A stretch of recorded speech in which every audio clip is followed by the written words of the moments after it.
Welcome back to the Getting Out podcast. Anthony here, episode 33. It is great to be back. I recently just been on a camping trip with the kids, our annual trip to Paradise Valley in Glenmaggie. It was fantastic. Unfortunately, it did get cut short. My dog was instantly sick from when we left. He was absolutely normal, just a bit slow. My 12-year-old Jack Russell Frankie. Probably heard him on the podcast clicking away on the floor while I was recording over the last year or so. But yeah, lucky for having Telstra and Starlink satellite on Telstra phones now, which was a major help because I got a SMS to say I need to come home. Frankie's in hospital. It was about 7 o'clock in the morning on a Saturday. I had to bring the kids up and borrow my mate's car to drive up top of the hill because mine had the awning open and there was just no time to pack everything up. And unfortunately, we had to go home.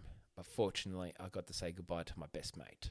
And it was nice for the kids to hear some good stories, have some hugs, and get through a pretty tough time. You know, the dog's been around since they were born. I've had him for nearly 10 years. He was a rescue dog, and he was the most awesome dog. So, yeah, we camped a night, but we left the next day at about 11 o'clock, which was a no-brainer, you know. The kids understood. I was expecting a lot of tears, a lot of sadness, but when you camp with a good group of mates who entertain your children to sort of, compress 24 hours of camping into 1 hour. That was fantastic while I packed up. My other friends, Steve, you would heard on the show, Justin, a few others, I left my tent there and a few bits and bobs and they said they'll take care of it. So it just made the process easier to go home and be with my dog and family. So, yeah, a few things I learned from that trip. Camp with great mates. Get Telstra if you don't have Telstra. If you don't have reception, at least you can use the Starlink. I had an iPhone 14 Pro, and I was allowed enough to get SMSs, which was great. Normally, when we camp at Paradise Valley, there's not one iota of a message. You have to drive up to the top of a hill, which is about 5-minute drive, not even. But still, it does raise the importance of, do you get a Starlink or not? The amount I camp, not worth it. I only play one place I really go, which is Paradise Valley. It's in Glenmaggie. It's a campsite down Glenmaggie Way, 2.5 hours in Melbourne. For the one trip I do, and probably a couple of trips high country with my mate, probably not worth it. But at the same time, it is an insurance policy. I'm on sales on the road, been doing it for 15 years, and there's places, I can tell you now, there's so many dark spots of no reception, even Telstra, that, you know, you wish you had reception. If you broke down, what do? You wait for the next car? Or do you wait satellite? Do you walk? You know, it's not a bad thing to have. It'd be nice if I can sneak one through work and, not sneak, but, you know, put a good business case on work and say, you know, it's worth having it, especially in our lines of work. Our colleagues go to the Pilbara, the middle of New South Wales, Queensland, everywhere. So it makes sense to have it as a sales point of view, so you're not losing out on your customers. But more importantly, like having an EPIRB and satellite SMS can get you out of trouble. But if you're stranded, like you see a lot of people on YouTube now, they got, you know, there's a lot of people on YouTube, a lot of travelers who can just hook up the Starlink and do a video call, a voice call over internet and get out of trouble, calling a towie, calling friends calling in, just, you know, with loved ones not well, dogs, anything. So it did raise a case to say, is it worth having Starlink, especially in those moments? Even, you know, we can say a family can go away camping, but, you know, there may be people in hospital or, you know, emergency. Like today, that was an emergency. Anything's an emergency. And if you can't get reached to, that, oh, I'm going to go up to the top of the hill at this particular time, it may be too late. If I waited to the next day and didn't go on top of the hill that day, I probably wouldn't be able to say goodbye to my dog. So everyone's different. I'm really seriously considering it. It's $450 to buy the unit, and it's $80 a month if you're traveling. And the beauty of it is it's not a contract. You can turn it on and off. So you can say you travel in summer, you can have it there for the month and then just turn it off. Or how crap the NBN is in most places in the world. Turn it on, then turn it off. Like my mum and dad's house in Mount Martha, it's a black hole of Victoria. You've got no reception. And the NBN's actually not that bad considering it's copper, but, you know, if they had a Starlink on their roof, they'd be able to just be fine. Half the businesses, like, I'm a mechanic, doesn't answer his phone, he's not getting vital calls because the NBN in his industrial facility is so old and the infrastructure is so crap that he's losing business. It's worth him getting Starlink. But the odd camping trip, I honestly do believe it's worth it if you can make it work. Worst case scenario, just sell it. Marketplace. Look at the episode 32. Sell anything. But, you know, is it important to you? What's important to you when you travel? I definitely say no internet, like browsing and stuff, or limited time, turn it on, then turn it off, because A, you're going to waste your battery, but B, you're also, defeating the purpose of just doom scrolling while online. Mind you, I think most people will be on Marketplace looking for deals, and, your mate's traveling with something and they see and they go, oh, I want that, and see how much is on Marketplace or new. So speaking of, my camping setup has changed a lot. I've got the RV510 and I've got the Bush Company awning now, and my setup time was minimal and backup time was extremely minimal compared to the previous past. This is the first time I traveled with the kids without the trailer. We did not take the toilet, thank God. But in the Prado, on the roof, I had ample amount of room and I was still under GVM. I still felt safe driving. I didn't feel any wind resist. Oh, I felt a little bit of wind resistance, but not enough to really drag the car. And we were traveling in wind as well. When I was traveling with the trailer, the average consumption of petrol was about 12.6. This trip was 10.7. So we saved a little bit of fuel. Saved a headache of not having to park the car with the trailer and park miles away. Like when we went to Macca's on the way home, it was easy just to park in a spot right in front of the Macca's rather than have to park down the street and wondering if someone's going to steal your stuff. Not having to tow was even better.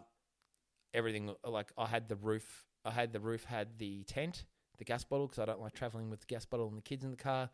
My camping chair and the awning was on the car, eliminating the gazebo. Inside the car was the rest of the stuff. I have 2 front runner boxes, and one was for utensils for cooking and everything, really, or plates, pots, pans, all that stuff. And the other one was acting as a pantry, which was our pantry, which was a tight waterproof box. I had the stove, the barbecue, one table, the kids' chairs, sleeping gear. I use just BCF blow-up mattresses. They're actually really comfortable just for a couple of nights. We didn't really feel the cold transfer through to the bedding. I have once, but this time, like, the kids were comfy, I was comfy, it wasn't noisy. We got no holes in our mattress, thank you. Thank the Lord. One time we had a Cedar Summit foam mattress and that had a hole and it kept deflating every night. And yeah, I actually didn't forget anything. Or I thought I forgot my marshmallow sticks, but I found them when I was unpacking when we got home, which was pretty funny. But when I look at it, the tent that I had, the jet tent, was a massive bag. That was it was about 1.5 meters long by 45 centimeters wide and about 45 centimeters high in bag. That's a big bag, 36 kilos. The Oz tent is 2 meters by 35 by 37, I believe. Don't quote me on that. I'll spec it up later. And that was 24 kilos. That was on the roof. That was fine. The awning is about 33 kilos. I've got the XT Max, so it's got the extra part at the front door. FYI, 270 awning. 100% I prefer the one with the extra awning at the front that extends out to the passenger seat. 100% 10 times better. I found you can have more shade in the front seat, keep some stuff there, especially when it rains. You're not sort of in the rain. Sure, it's a little bit heavier, but the Bush Company awning, that thing was did not move. It did not move. It did not shrug in the wind. It did not leak. It was absolutely amazing. And I got the tie-down gear awning straps with the one with the bag that you put this rope in, and there was no detangling. It was all in one position, and I screwed it down with the super peg screw pegs. The lads at Calmat Bags in Scoresby, Aussie-made bags, they gave me a bag to put the ropes and the pegs in. We were umming and ahhing to see if it would fit, but it was amazing. It fit perfectly, and I could not thank Tim and the crew there anymore enough. I'm actually going back to get the Oz tent bag for my Oz tent. That tent, compared to my other tent, is unreal. Yeah, it's a bit smaller, but it slept us three fine. The kids played in it with their friends. They just moved the bedding aside. It did not move a centimetre in the wind, which was important. I had the fly screen. I'll put some photos up. I put the fly screen up because of condensation, and it was raining. That was easy to do. It admittedly took me a little bit to set up because it was new. But the ease of use with that awning, I was set up in 15 minutes. It normally took me an hour. Doing the old tent, the gazebo, unpacking the trailer. I have to admit, I never thought I'd say it, but camping out of the car with no trailer was actually easier than camping with the trailer this time.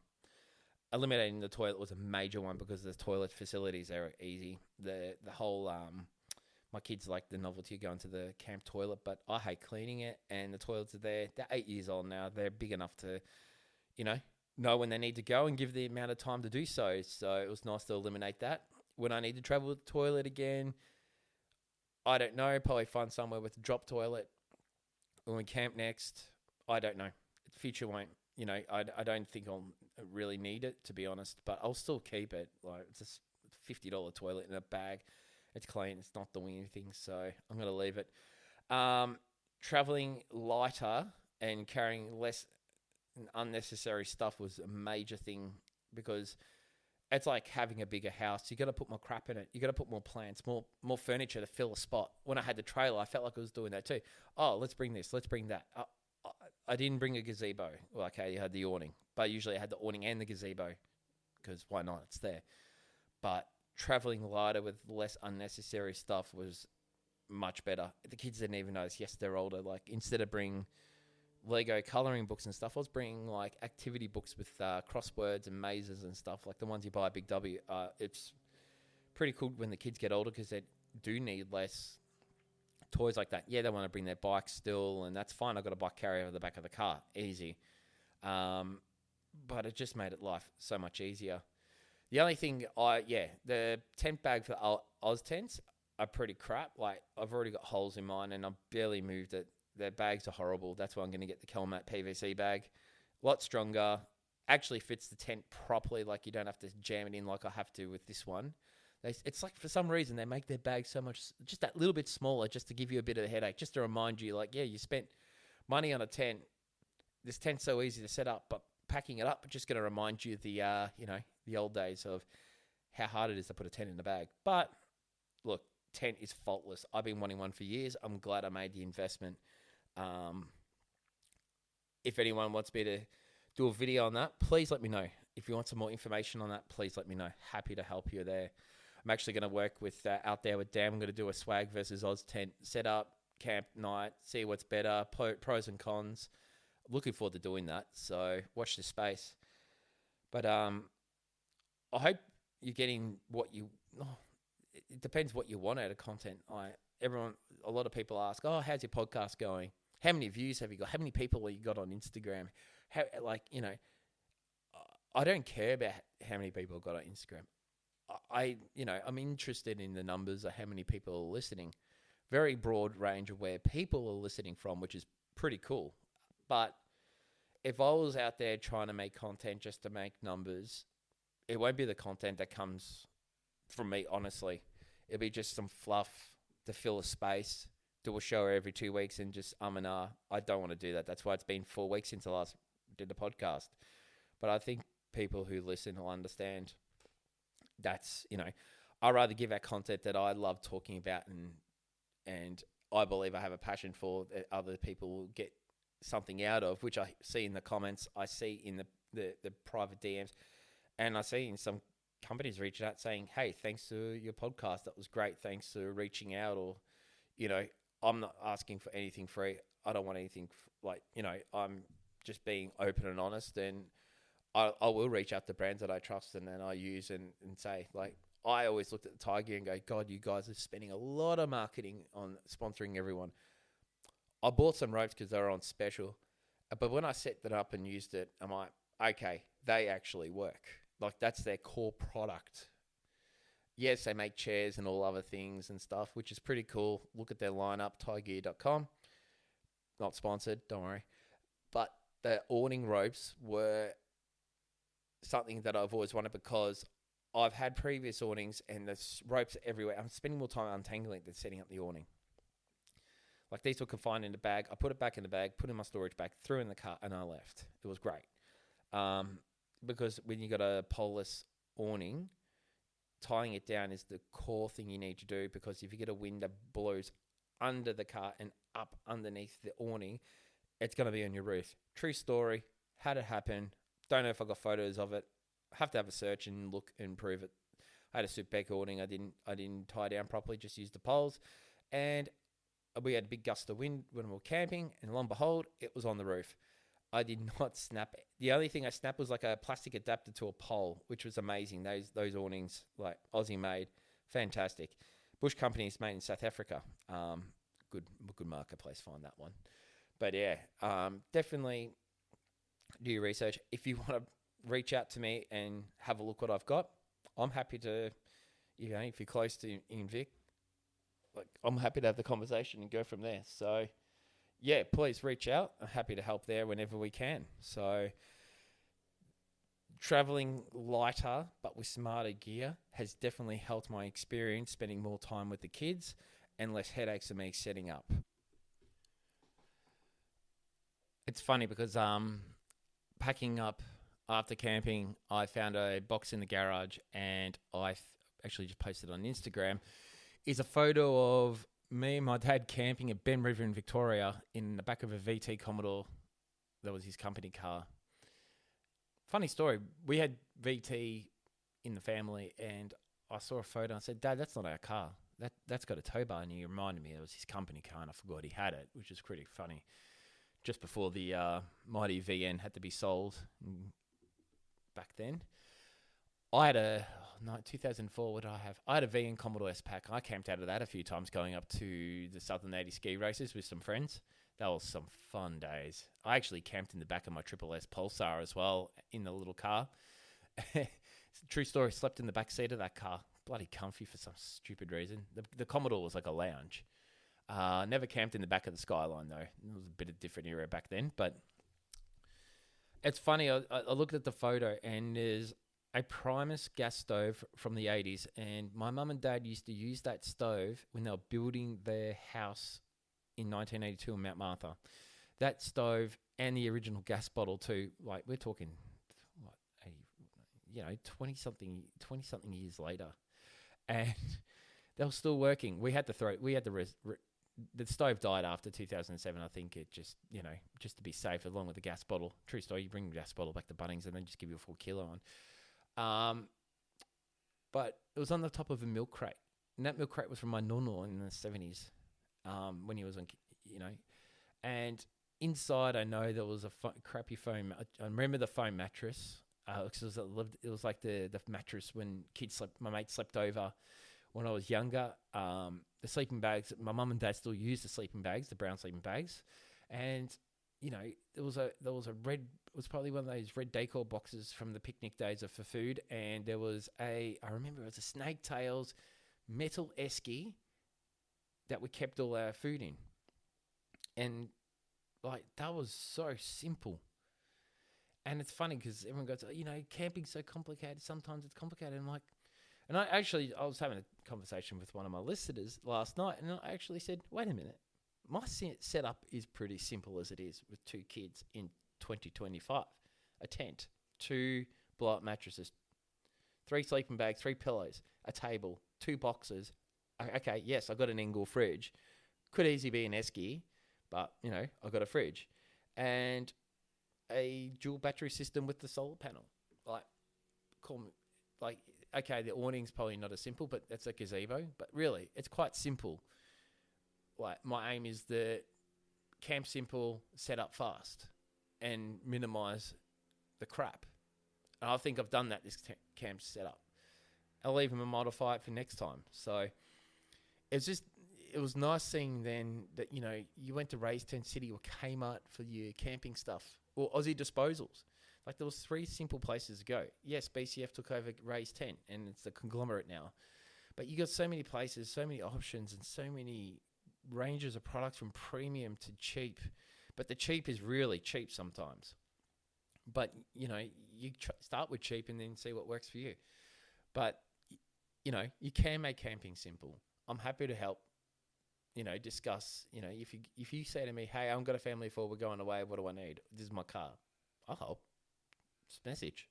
Email info@gettingout.com.au. Instagram, Facebook, message. I'm happy to help. Do a little bit of a consulting service for you. I don't, reach out. So it was nice to camp simple. It was nice to, not like I've gone through so much equipment and sold and bought off marketplace or new. And yeah, like the Proquip, I use their tap. They've got a new tap out at the moment, and it plugs into the large mouth jerry can, and that's water grade. And this tap has a lithium battery in it that you charge by USB mini, and the tap goes on to the top of your jerry can with an adapter, and you press the button on the top to have the water in your hands. Like, I thought it was all fluff. I seen it and I'm like, actually, it's not bad. I bought it, I set it up, and I did not waste any. Like, the kids washed their. I keep a towel and soap next to it, and the kids washed their hands with it. I filled up water to boil noodles. Like, it's even got a button 600 mils, so you can just fill 600 mils of water. But it was unreal. I have to say, it's one of the smartest things I've bought in years, and I definitely recommend it. It's a rechargeable tap and adapter kit. Proquip sell for $69 at the moment. You can go to Mitre 10, and it's on sale for $49. But you have to get it delivered to store or delivered to home because they don't keep it in store. Trust me. Called around. I think it's stupid places like that say, yeah, we got it, but you got to wait 2 to 3 days. And then they call them up, and it's not 2 to 3 days. This is Monday. I said, all right, cool. You have it delivered by Thursday to your store. Oh, probably best Tuesday next week at the warehouse. Great, no worries. So I went to Proquip and actually went in their factory and bought it themselves. And even though it was cheaper somewhere else, I just got there, and I can go in there, and then they make the tap. They can talk about it. It was great, and had a great conversation after and gave them some feedback. I said, mate, if you're gonna, I believe this tap will be optimized if you made it USB-C. If you made it USB-C and instead of USB mini, because you got Apple, Samsung's, most things are USB-C charged now. USB mini is sort of getting phased out. It eliminates having to carry 100 cables. But, it's trial and error. It's their first time they made the product, and they love the feedback, and actually, going to have a few discussions with them after as well, which was really nice. And also I bought I had the Kick-Ass shower, and I didn't actually use it because I didn't need it at that time.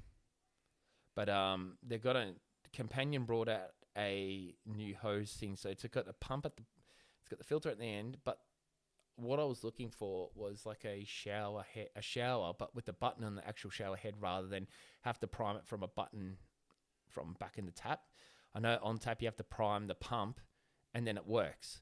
But if you driving in the car, say you stopped, you had a constant setup. I wanted something I can press in the button and like hose down feet, or just wash something, get some water. But I wanted it from the head, so because if I got the jerry can set up behind the seats, I can just get it from the head, and then I can get it from the head and just on off, and there's no leakage. I tried to do that with the kick-ass shower. It does not work. I'm just going to use that as a shower one day. Fits into the same jerry. But this new companion tap I got, like on-demand shower head thing, was unreal. I'll put a link on it too. So definitely recommend that as well. But it's called, what's it called? Sorry, I'm looking it up. I'm being honest. Sorry if taking my time here, but it is worth it. I was able to just drop it into the jerry can, and then it just worked. And it had about 1.8 meters of hose. It was about $60, I think. 1 second. Sorry. I'll put a link up. Anyway, it worked exactly how I wanted. So what I'm going to do when I go away, put the water at the back of behind the chairs of the Prado, strap the jerry there. I'm going to buy a lid from Bunnings and drill a hole in it, and then I'm going to feed the hose through it and sort of silicone the top so it doesn't leak. So whenever I'm driving around, I stop and fill up water to make coffee or have a drink of water. I can just do it on demand pump. And the beauty of it is you can charge it from the head as well. So if I'm driving, that battery lasts 55 minutes, so I think it'll be fine. But if you need to charge it, you can just charge it and plug it in and on the second battery on solar when you finish. Perfect. But yeah, this thing was great. I'm going to put something on Instagram on it, on how it works and what I'm planning to do, and I'll do the setup of it, because I used to do the old, get a food grade hose from Bunnings and all the fittings to make my own tap.